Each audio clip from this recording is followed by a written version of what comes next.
지금 일본 정부가 발칵 뒤집혔습니다. 도쿄의 한 명문 여학원에서 발생한 충격적인 왕따 사건 때문입니다.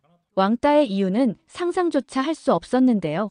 한국어를 하지 못하면 반 친구들에게 완전히 소외당하고 있었습니다.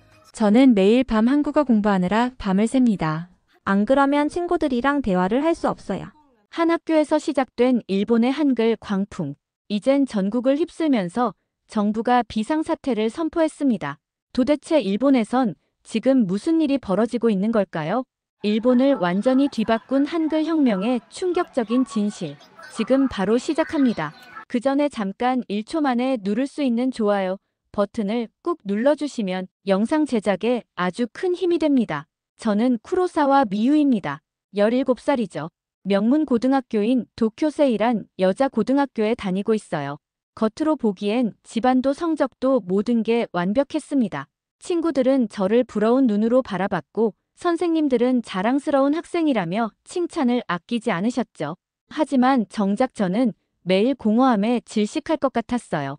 아침에 눈을 뜨면 가슴이 답답하고 학교에 가는 발걸음이 무거웠습니다. 이유는 모르겠지만 뭔가 잘못된 것 같다는 느낌이 계속 들었어요. 우리 가문은 일본 황족 계열의 명문가예요. 세이란 여학원은 황족과 귀족 자녀들이 다니는 최고의 학교죠. 저는 그곳에서 늘 1등을 놓친 적이 없었어요. 완벽한 모범생이었습니다. 하지만 그 완벽함이 저를 질식시키고 있었어요. 매일 아침 6시에 일어나 차를 우려 마시고 정자세로 앉아 식사를 합니다. 어머니는 항상 일본 황족 가문의 품격을 잊지 말라고 하세요. 아침에 눈을 뜨면 제일 먼저 드는 생각이 있었어요. 또 하루를 버텨내야 한다는 것. 교복을 입고 거울 앞에 서면 완벽한 모습이 비쳤지만 그 안에 진짜 저는 점점 사라져가고 있었어요.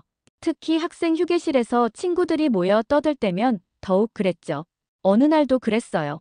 친구들이 핸드폰을 들여다보며 웃고 있더라고요. 친구들이 뭔가에 열광하고 있었어요. 저는 궁금했지만 끼어들 수 없었습니다. 그들이 보는 화면엔 알 수 없는 글자들이 가득했거든요. 그때는 몰랐습니다. 몇 시간 후 제가 완전히 뒤집힐 거라는 걸요. 학생 휴게실에서 모든 게 시작됐습니다. 친구들은 점점 더 신나게 떠들었고 저는 점점 더 작아졌어요. 그들이 너무 행복해 보였거든요. 자유롭고 생동감 넘치는 모습이 부러웠습니다. 친구 하나가 화면을 가리키며 소리쳤어요. 대박, BTS 새 앨범 떴어. 완전 좋아. 한국어로 들으니까 더 감동적이야.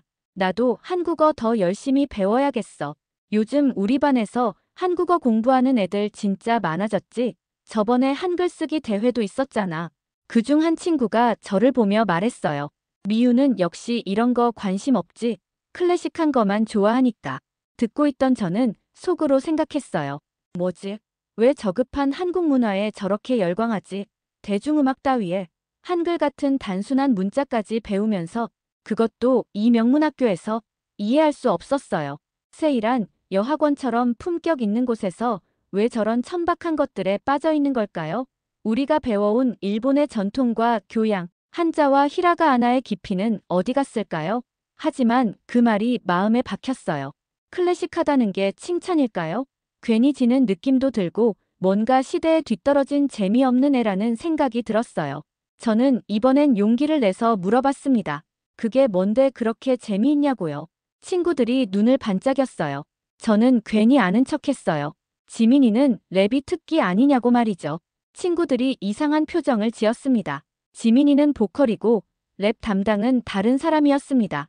그 순간 제 얼굴이 화끈거렸어요. 어색하게 웃으며 헷갈렸다고 했지만 친구들의 시선이 차가워진 걸 느꼈습니다. 그들은 더 이상 저에게 그런 이야기를 하지 않았어요. 저는 또다시 소외됐죠. 완전히 바보 취급받는 기분이었어요. 시대에 뒤처진 재미없는 사람을 취급될까 순간 호흡이 멈췄습니다. 물에 잠긴 듯 질식할 것 같았죠. 도무지 납득이 안 됐어요. 일본이 자랑하는 최고 명문 학교에서 어째서 한국 문화가 모든 대화를 지배하게 된 걸까요? 친구들은 또다시 그들만의 공간으로 사라졌어요. 한국말과 일본말이 뒤엉킨 이상한 대화. 마치 외계어 같은 그들만의 언어. 저한테는 해독 불가능한 암호였죠. 그때 끔찍한 사실을 알았어요. 이 공간에서 저는 이방인이었구나. 일본 땅 한복판에서 일본인인 제가 외국인이 되어버린 거예요. 심장이 공허해졌어요. 평생 떠받들어온 가치들이 한순간에 먼지가 되었습니다.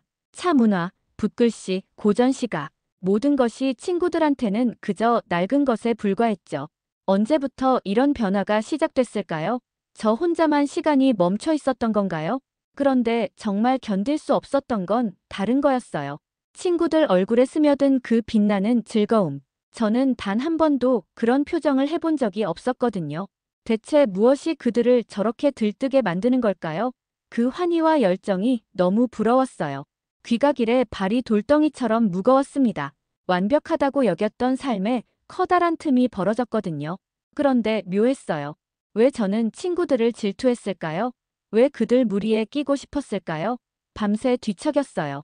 거울을 보니 겉보기엔 흠없는 모습이지만 속은 텅 빈 것 같았죠. 더는 무식하다는 소리 듣기 싫었어요. 친구들만 아는 비밀을 저 혼자 모르는 게 분했고요. 컴퓨터를 켜고 BTS를 찾아봤어요. 7명이 나오더라고요. 이름은 낯설고 얼굴 구별도 안 됐지만 굴복하지 않았어요. 공책에 정리해 나갔습니다. 몇 일 뒤엔 한국어 앱도 설치했어요. 한글을 익혀야겠다고 결심했거든요. 처음엔 벽 같았어요.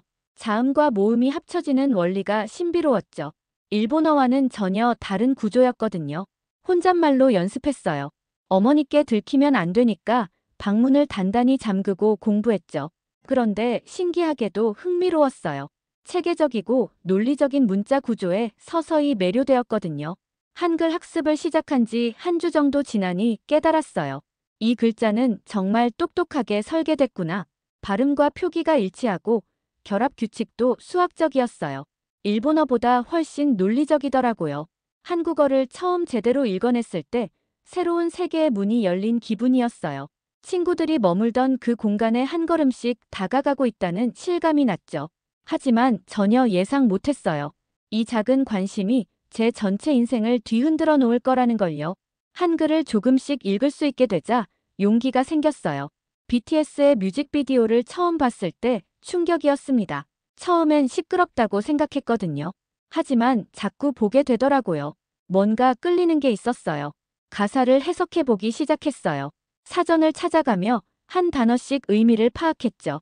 그러다 이런 문장을 발견했어요. 이런 내가 우습지, 널 위해 만든 거짓된 나. 그 순간 전율이 흘렀습니다. 이건 바로 제 이야기였거든요. 지금까지 저는 어머니와 가문을 위해 거짓된 저를 만들어왔어요. 완벽한 모범생, 단정한 숙녀. 하지만 진짜 저는 어디 있었을까요? 이 가사를 보는 순간 그 답답함이 뭔지 알 것 같았어요. 봄날이라는 곡도 들었습니다. 보고 싶다는 가사가 계속 반복되더라고요. 단순한 말이지만 왜 이렇게 마음이 울컥했을까요?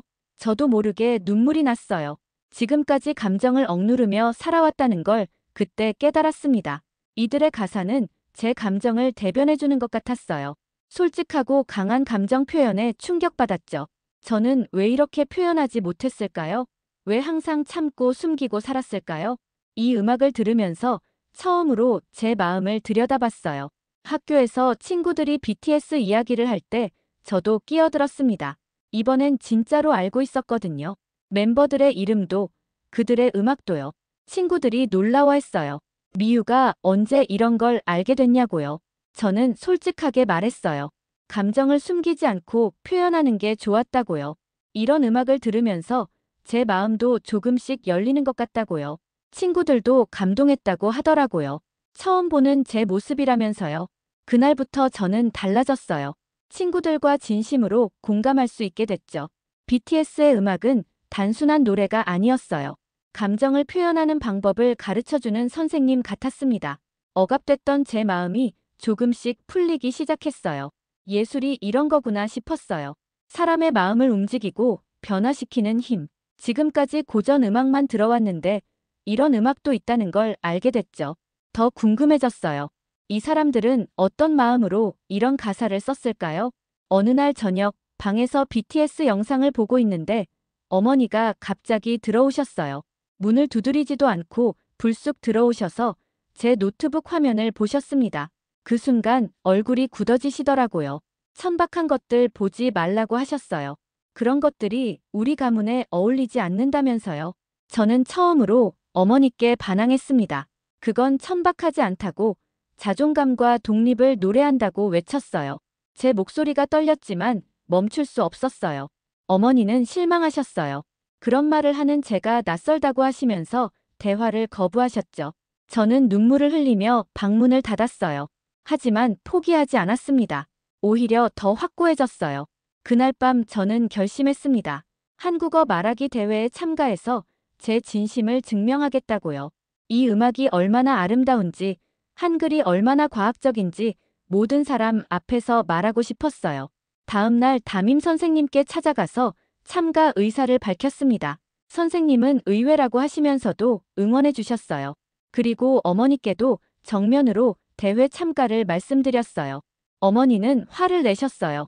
그런 대회에 나가서 우리 가문의 체면을 깎지 말라고 하셨죠. 저는 대답했어요. 진짜 명예는 진심을 말하는 것이라고요.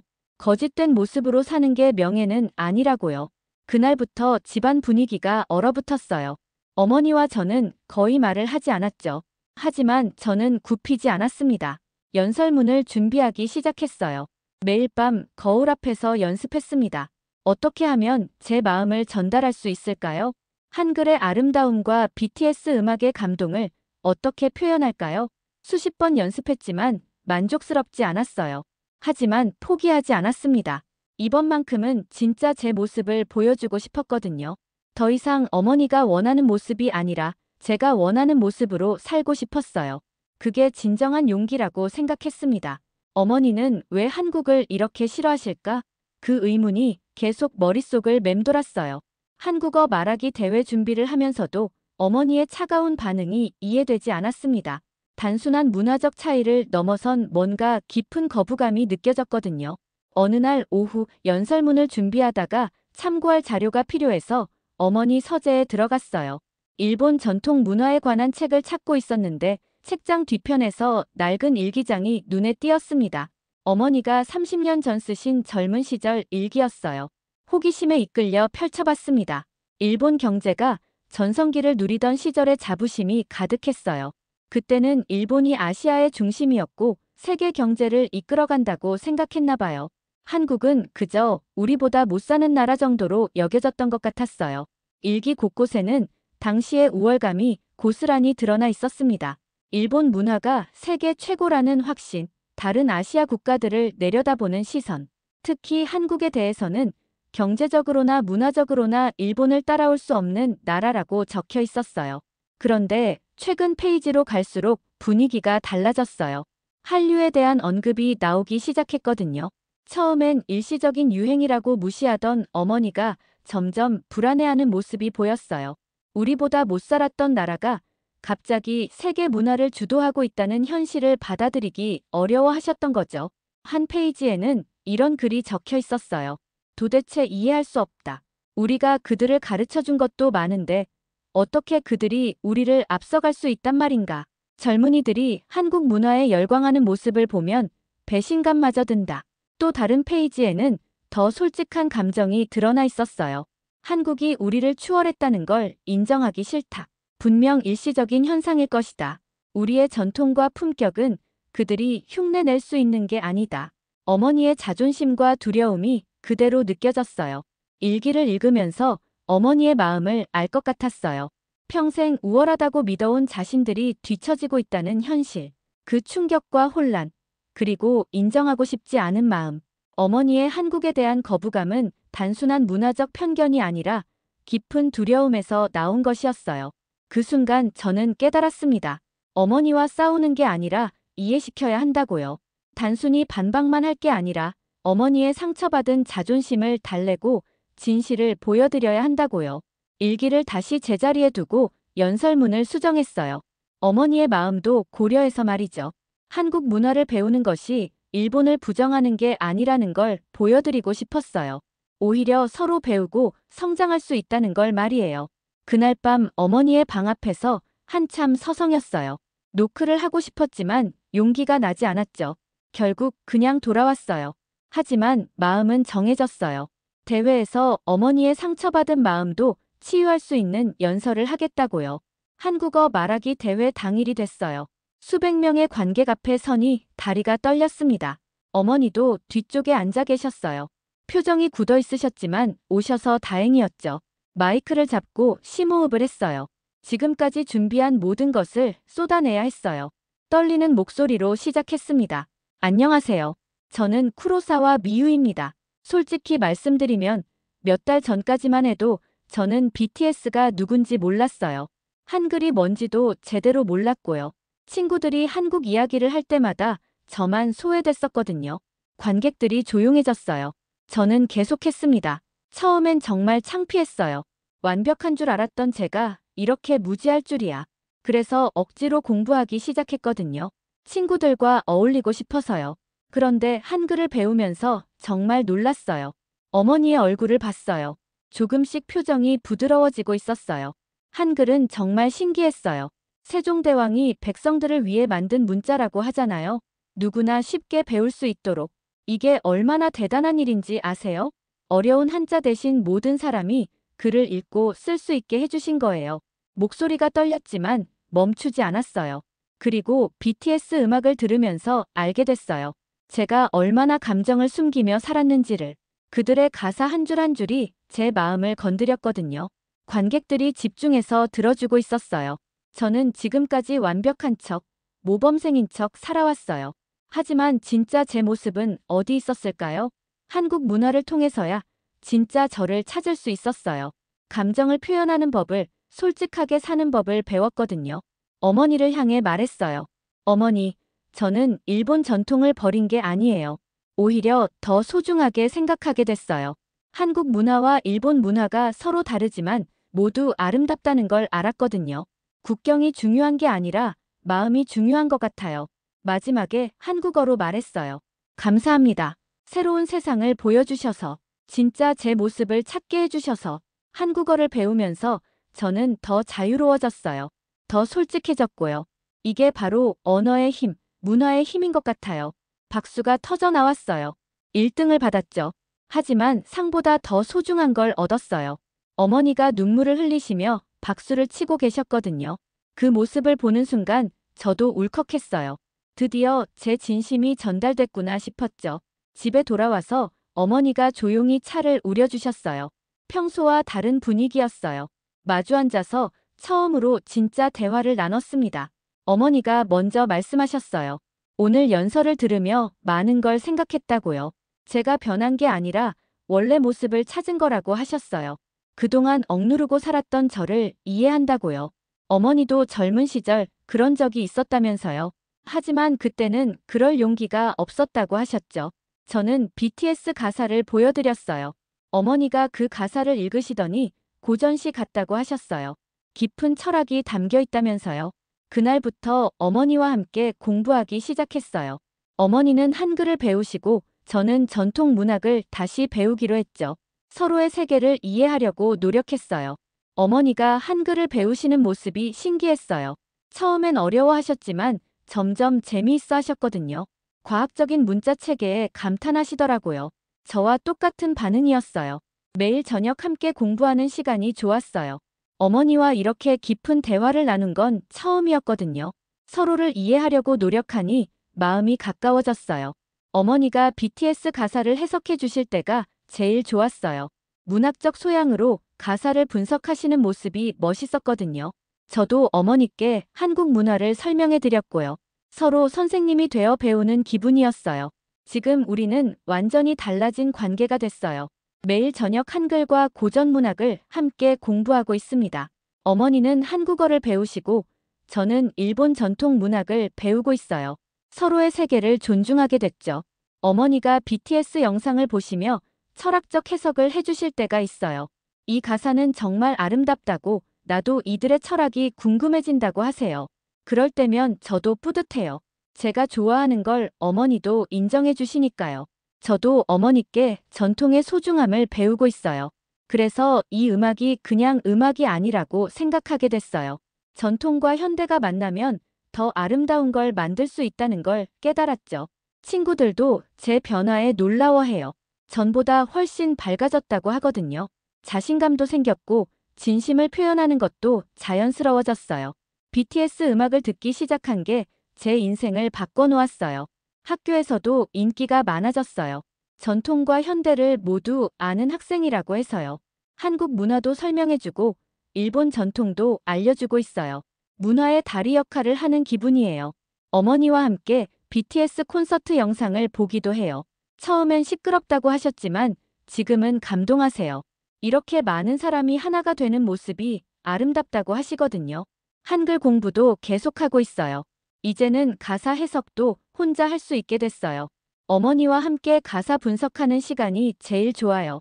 문학적 감수성과 현대적 감각이 만나는 순간이거든요. 제 꿈도 생겼어요. 한국과 일본의 문화를 연결하는 일을 하고 싶어요. 번역가가 될 수도 있고 문화 교류 일을 할 수도 있겠죠. 어머니도 응원해주세요. 지난주에는 어머니와 함께 한국문화체험관에 다녀왔어요. 어머니가 먼저 가자고 하셨거든요.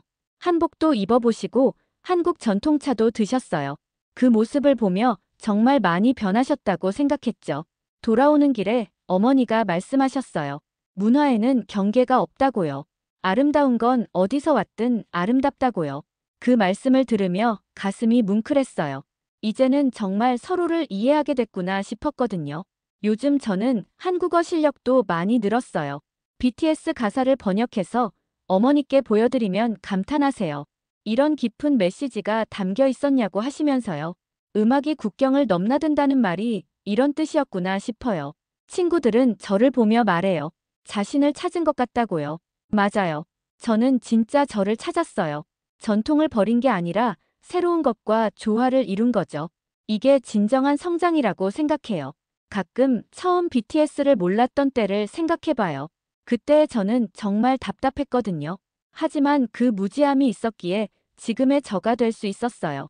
모든 경험이 소중했다고 생각해요. 어머니와의 관계도 완전히 달라졌어요. 이제는 친구 같아요. 서로의 관심사를 공유하고 함께 배우고 성장하고 있어요. 세대 차이도 문화의 차이가 되지 않더라고요. 이해하려는 마음만 있으면 모든 벽은 허물어질 수 있어요. 지금 저는 정말 행복해요. 제가 원하는 모습으로 살고 있고 가족과도 화목해요. 한국 문화를 사랑하면서도 일본 전통을 존중하고 있어요. 두 세계가 하나가 된 기분이에요. 앞으로도 계속 배우고 싶어요. 한국어 실력도 더 늘리고 일본 문학도 더 깊이 공부하고 싶어요. 그래서 정말로 두 문화를 연결하는 사람이 되고 싶어요. 이게 제가 찾은 진짜 꿈이에요. 서로의 세계를 이해하게 된 모녀가 더 깊은 신뢰와 존중 속에서 살아가고 있습니다. 그리고 저는 확신해요. 진심과 용기만 있다면 어떤 벽도 넘을 수 있다는 걸요. 지금까지 감동 있는 집이었습니다. 내일 더 따뜻한 이야기로 다시 찾아뵙겠습니다. 감사합니다.